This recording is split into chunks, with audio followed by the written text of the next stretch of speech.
Hello guys, welcome back to my channel the flavour forager. আজকে কিন্তু গল্পটা একটু অন্যরকম হবে। আজকের গল্পে আমরা দেখব 3টে পয়েন্ট। ফার্স্ট অফ অল, সবচেয়ে কম খরচায় কী করে দার্জিলিং পৌঁছানো যায়। দ্বিতীয়ত, একদিনে দার্জিলিং কী করে ঘুরে দেখা যায়, যদি ঘুরতেই হয় কী দেখবেন। আর থার্ডলি, যেটা মোস্ট ইম্পর্টেন্ট, থাম্বনেলেও লেখা রয়েছে, ফেলুদার চোখে দার্জিলিং। অর্থাৎ ফেলুদার গোয়েন্দাগিরি গল্পে দার্জিলিংয়ের যে সমস্ত জায়গাগুলির কথা বর্ণিত রয়েছে সেগুলোরই কিছুটা আপনাদের সামনে তুলে ধরার চেষ্টা করব। এই গল্পটা কিন্তু বেশ ইন্টারেস্টিং হবে। তাহলে শুরু করা যাক।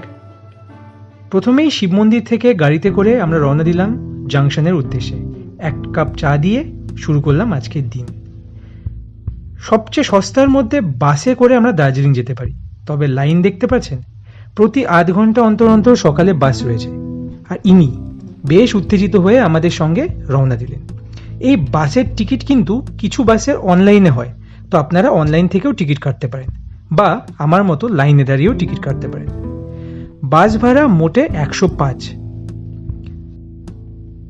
আপনারা শুকনা ফরেস্টটি দেখতে পাচ্ছেন, কি সুন্দর গ্রিন লাগছে, তাই না? বাস ভাড়া সাপেক্ষে অন্যান্য গাড়ির ভাড়া কিন্তু বেশ বেশি, অর্থাৎ 250 থেকে 300 টাকা, যদি আপনারা 10 জনের গাড়িতে যেতে চান। তবে বাসে প্রবলেম এটাই যা, বাসে কিন্তু প্রচণ্ড ভিড় হবে, তো আপনারা বসতে একটু আনকমফোর্টেবলভাবে বসতে পারবেন। অনেক কষ্টে আপনাদের জন্য জানালা থেকে এই কয়েকটাই শর্টস নিতে পেরেছি। দূরের পাহাড়গুলো দেখতে কি অপূর্বই লাগছিল। স্পেশালি আগের দিন এক পশলা বৃষ্টি হয়ে গেছে, তার জন্যে গ্রিন আর সঙ্গে মেঘলা যেন এক আলাদাই কম্বিনেশন। তারপর আমরা গিয়ে রোহিণীতে একটি পয়েন্টে গিয়ে দাঁড়ালাম, যেখানে বেসিক্যালি টিফিন করার জন্যে কিছুটা টাইম দেওয়া হয়, 10 মিনিট। আপনারা এই সময় কিন্তু এই জায়গাটি একটু ঘুরে দেখতে পারেন, বেশ ভালো ভিউ পাওয়া যায়। সেখানে গিয়ে আমরা প্রথমেই নিয়ে নিই ভেজ মোমো, যার দাম ছিল 60। খেতে বেশ ভালো ছিল, তো আমরা সেটা এনজয় করছিলাম। আর এই ছিল আমাদের বাস।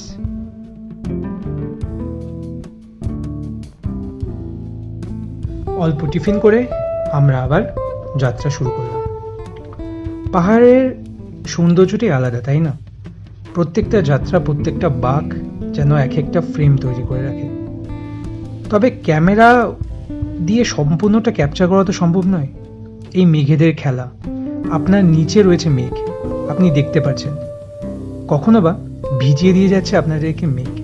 শুধু মেঘই বা কেন, বৃষ্টি, এই তো পাহাড়। তার জন্য এই ক্লিপটুকু বাদ দিতে পারলাম না, অর্থাৎ যাত্রাপথকে তুলে ধরা। যাত্রাটি বেশ ভালো হয়েছিল, যদিও বাসে করে গিয়েছিলাম। কোনো প্রবলেম তেমন হয়নি, ওই ভিড়টাই যা একটু প্রবলেম ছিল। তবে এই সৌন্দর্যের কাছে সেসব তো কিছুই না। চা বাগান, সঙ্গে রাস্তাঘাট, বাড়ি ঘর এবং অপর প্রান্তের পাহাড় দেখতে দেখতে সময় কি করে কেটে যাচ্ছিল বুঝতে পারছিলাম না। সঙ্গে রয়েছে মেঘেদের খেলা।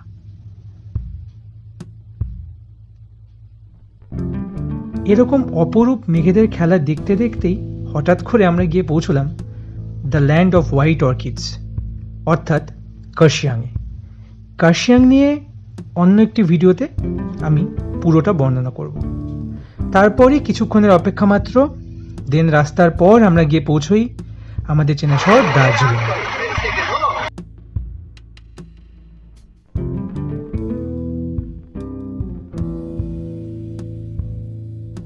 দার্জিলিং গিয়ে আমি কিন্তু অবশ্যই ঘুরে নিই আমার বিএসসির কলেজ, অর্থাৎ দার্জিলিং গভর্নমেন্ট কলেজ।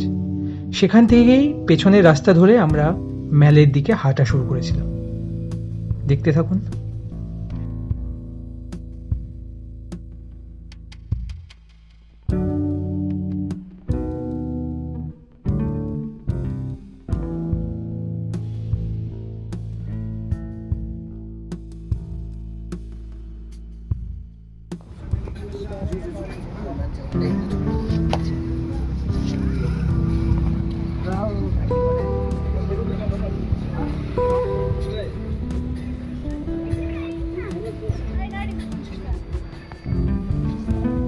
তিনটে চপ। দেখুন জাস্ট দার্জিলিংয়ের ভিউ। হেঁটে হেঁটে আমরা নাইটিঙ্গেল পার্ক, এই যে উপর দিয়ে চলে গেল নাইটিঙ্গেল পার্ক। জোসেফ ডাল্টন হুকারও কিন্তু একসময় দার্জিলিং এসেছিলেন এবং এই রাস্তাটা তার নামেই নামকরণ করা হয়েছে।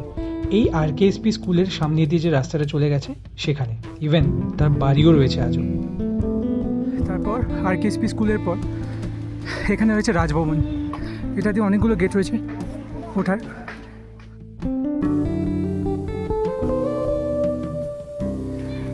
এই হচ্ছে রাজভবন। রাজভবন থেকে ঠিক নিচেই এখান থেকে বসে রাতে দার্জিলিং কিন্তু অপূর্ব দেখা যায়। এখনও আপনারা দেখতে পাচ্ছেন পুরো দার্জিলিং শহরটিকে বোঝা যায়। তো এটা হচ্ছে সেই রাজভবনের সামনের গেট, ফ্রন্ট গেট। এখান দিয়ে রাস্তা যেটা চলে যায়, এইদিকে ভানুভবন রয়েছে আর এখানে কিছু স্ট্যাচুস বানানো রয়েছে। আর সামনেই ব্যাকমেল। আমরা ব্যাকমেলের রাস্তা ধরে যাচ্ছি। ব্যাকমেলের সিন। এখানে কিছু রিসর্ট রয়েছে, ভিউটা জাস্ট অসাধারণ। এখানে বসার জায়গা রয়েছে ব্যাকমেলে, বসে জিরিয়ে নেওয়া যায়। আর এই হচ্ছে রঙ্গিত উপত্যকা, যেটা ভিউ পয়েন্ট। ম্যাল থেকেও দেখা যায়, এই ব্যাকমেল থেকেও দেখা যায়। দেখুন জাস্ট, লেখক বলেছিলেন যে রঙ্গিত উপত্যকা থেকে মেঘ বা কুয়াশা উপর দিকে উঠে যাচ্ছে। কি সুন্দর, তাই না? এই সেই রঙ্গিত উপত্যকা।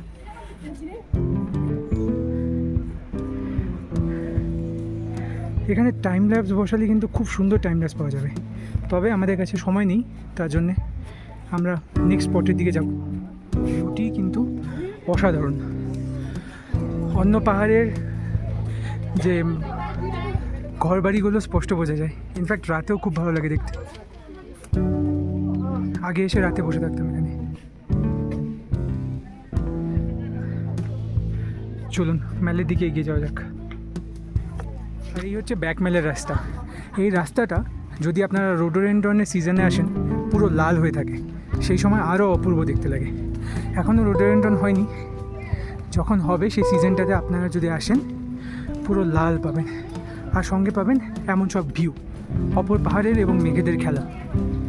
এগুলো দেখতে দেখতেই ম্যালে পৌঁছে যাওয়া যায়। আর ম্যালের যে কতগুলো ঘটনা, আমরা কতগুলো জায়গা সেই গল্পে বর্ণিত পাই, তা বললে শেষ করা যাবে না। চলুন এক এক করে দেখা যাক। এই ব্যাকমেলের রাস্তার কিন্তু এক আলাদাই মায়া।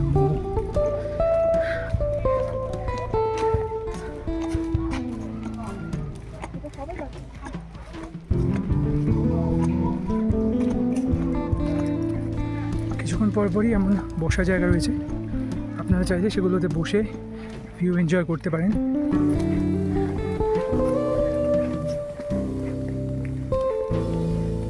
দেখুন জাস্ট,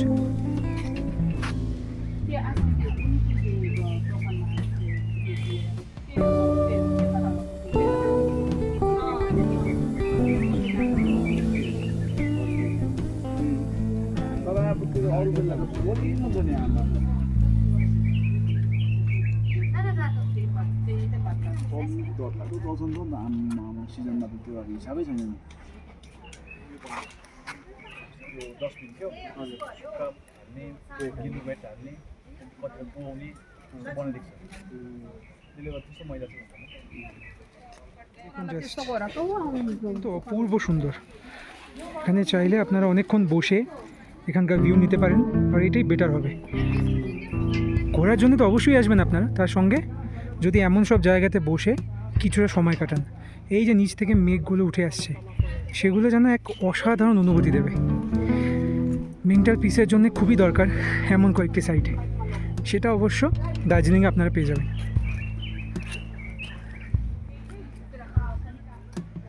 তার জন্যই তো একে the queen of the hills বলা হয়। এই মেঘগুলো যেন ক্রাউনের মতো মাথার ওপর দিয়ে সাজানো রয়েছে, তাই নয় কি? ব্যাকমেল দিয়ে যখন আগাবেন, এখানে কিন্তু ভীষণ সুন্দর সব পাখিগুলো দেখতে পাবেন। আর সঙ্গে এই হচ্ছে মহাকাল মন্দির যাওয়ার রাস্তা। যদি আপনাদের কাছে সময় থাকে এবং সকালে এসে থাকেন, এই দিক দিয়ে উঠতে পারেন বা সামনে দিয়ে। এই হচ্ছে মহাকাল মন্দিরের গেট, গিয়ে ঘুরে আসতে পারেন মহাকাল মন্দির। আর মহাকাল মন্দিরের এই চত্বর থেকেও ভিউটি দেখুন, অপূর্ব সুন্দর। এই হচ্ছে সেই অবজারভেটরি হিল, যে অবজারভেটরি হিলের কথা গল্পে মেনশনড আছে। এই পোস্টারটা নতুন লাগানো হয়েছে, খুব সুন্দর লাগছে এটা দেখে। এই অবজারভেটরি হিল থেকেই লেখক অর্থাৎ আমাদের সত্যজিৎ রায় উল্লেখ করেছিলেন সেই সব কুয়াশা এবং হিলের কথা। এবার আমরা চলে এসেছি সবচেয়ে জনপ্রিয় দার্জিলিং ম্যাল। আর এই দার্জিলিং ম্যালের তো অনেক গল্প, বিভিন্ন উপন্যাস তথা ছোটো গল্প এবং বড় গল্পেতে প্রকাশিত হয়েছে। দার্জিলিং এলে আর দার্জিলিং ম্যালে না আসলে পুরো ঘোরাটাই ইনকমপ্লিট থেকে যায়। এখান থেকে লেফটে অবজারভেটরি হিল, আর পেছনে এমন সব স্টেজ। লেখক বলেছিলেন এখানে রোববার করে, অর্থাৎ ফেলুদার গোয়েন্দাগিরি গল্পে এখানে রোববার করে ব্যান্ড বাজানো হয়। সেই সময় হতো অ্যাকচুয়ালি, এখন রোববার করে সেটা হয় না, তবে বিভিন্ন অনুষ্ঠানে এখানে গান বাজনা বা প্যান্ডেল করে হয়। আর এখানে একটি বড় টিভি লাগানো রয়েছে, এখানে ব্যান্ড চলতে থাকে, এখানে স্টেজ রয়েছে, আপনারা চাইলে এসে পারফর্ম করতে পারেন। দাদা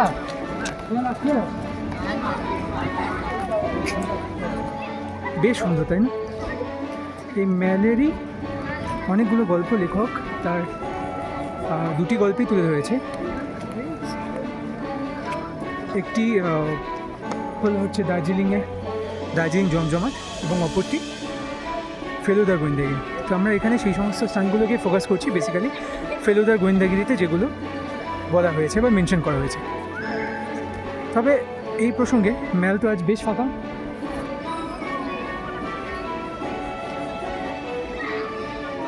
আর এই বেঞ্চিগুলোর কথা মনে আছে আপনাদের?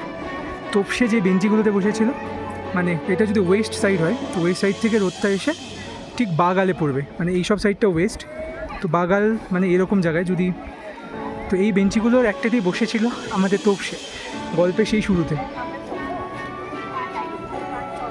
এটা হচ্ছে অক্সফোর্ডের বুক স্টল, এখানে কলেজ লাইফে প্রচুর বই কিনতে আসতাম। বেশ ভালো একটি বইয়ের দোকান, অনেক বইয়ের কালেকশন পাবেন। এই হচ্ছে পুরো ম্যালের ভিউ, বেশ ভালো। এই ফোয়ারাটার কথা আপনাদের মনে আছে? এটি ইভিনিংয়ে চালু করা হয় অ্যাকচুয়ালি। এই ফোয়ারার সামনে এসেই কিন্তু ফেলুদা বলেছিলেন কিউরিও সম্বন্ধে একটা কিউরিওসিটি বোধ করছি। এর আশেপাশে প্রচুর কিউরিও শপ রয়েছে, তার মধ্যে সবচেয়ে স্পেশাল যেটা সেটাতে আমরা যাব, মানে গল্পে যেটা মেনশন সেই কিউরিও শপটিও রয়েছে। তবে এই ফোয়ারাটি কিন্তু খুবই সুন্দর, আর স্পেশালি যদি ইভিনিংয়ে আসেন তাহলে আরও বেশ ভালো লাগে। সেই ফোয়ারার ডান দিকে রাস্তা বরাবর নিচে নেমে এলেই চোখে পড়বে এই নেপাল কিউরিও শপ। আর নেপাল কিউরিও শপ মানেই যেখানে এসে ফেলুদা জিজ্ঞাসা করেছিলেন পুরোনো থাঙ্কা হবে, এর ভেতরেও আরেকটি ঘর রয়েছে, ছোট্ট একটি ঘর, কিউরিও সব জিনিসপত্র রয়েছে। আর সেই সময় ছিল অনেক মুখোশ, আর সঙ্গে ঝোলানো রয়েছে অনেক থাঙ্কাও, দেখতে পাচ্ছেন? এই হচ্ছে নেপাল কিউরিও শপ।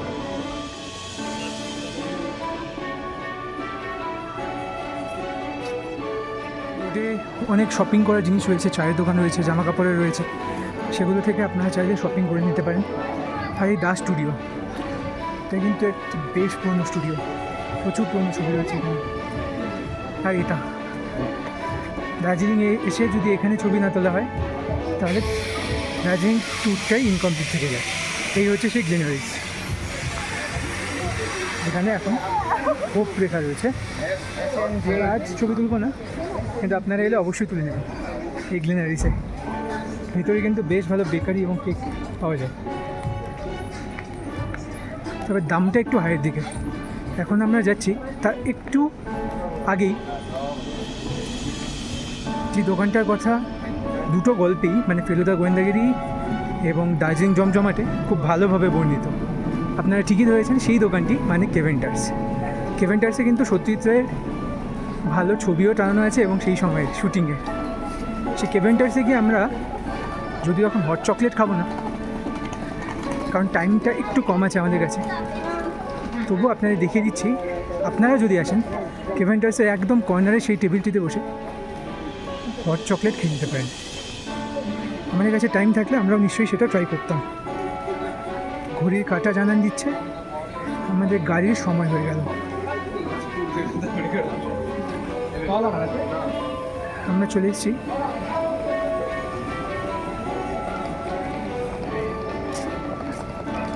সেই পুরনো এবং রেস্ট্রো। এখানে কিন্তু সফটিও খুব ফেমাস, তো আমরা এখানকার সফটি ট্রাই করব। এই হচ্ছে কেভেন্টার্স, যার উপরে বসার জায়গা রয়েছে। সেখান থেকে দার্জিলিংয়ে বেশ ভালো ভিউ পাওয়া যায়। চলুন একটু সফটি ট্রাই করা যাক।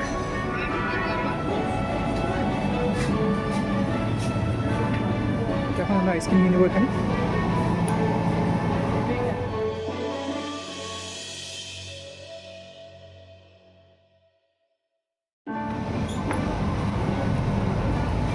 এই সেই বিখ্যাত চুল। ওকে,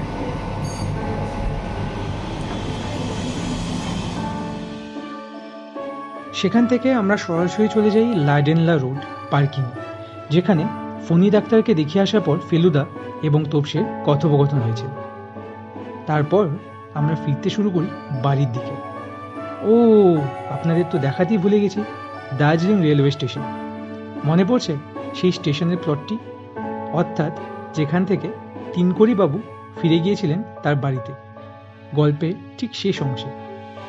আমরাও তিনকড়ি বাবুর মতোই, অর্থাৎ তারই সাথে ফিরে যাচ্ছিলাম আমাদের বাড়ির উদ্দেশ্যে। এই স্টেশনটিও কিন্তু বেশ সুন্দর। এখান থেকে কাঞ্চনজঙ্ঘার ভিউ খুবই ভালো পাওয়া যায়।